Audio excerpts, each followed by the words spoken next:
This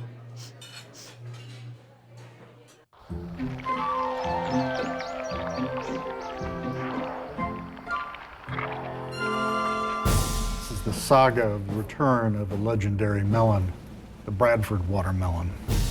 There's a problem with watermelons. A watermelon will cross with any gourd, cucumber, pumpkin, other melon, or squash in the vicinity.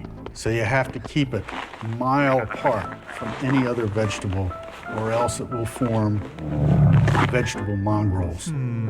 One of the things that became the concern was to somehow impose a discipline on the watermelon. At the beginning of the 19th century, the breeders appeared.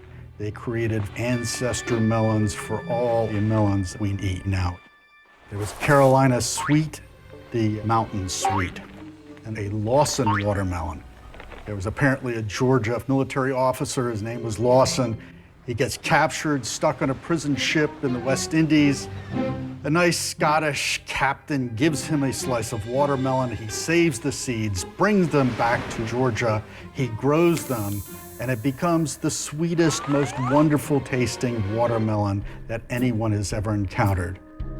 He kept it absolutely isolated from any other melon, and he only allowed seeds in the hands of two other people. One of them was Nathaniel Bradford. The other one we don't know the name of, but he created the rattlesnake watermelon.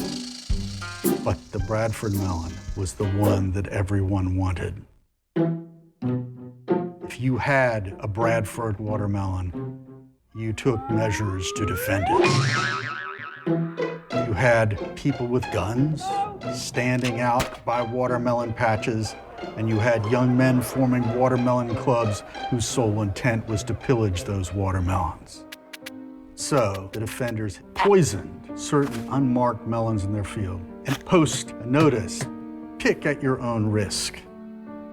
Now, unfortunately, sometimes the poisoners forgot which melons were marked. And it was not at all unusual to read newspaper stories of entire families being poisoned by a watermelon that they had themselves poisoned. Finally, when America became electrified in the 1880s, the wired melon became popular. If you were going out and trying to pick it, all of a sudden, the lightning zap would stop you in your tracks. There were more people killed in watermelon patches than in any other part of the agricultural landscape of America, with the exception of those people who were cattle rustlers or engaged in horse stealing. The watermelon became fatal, and the Bradford watermelon was one of the reasons why.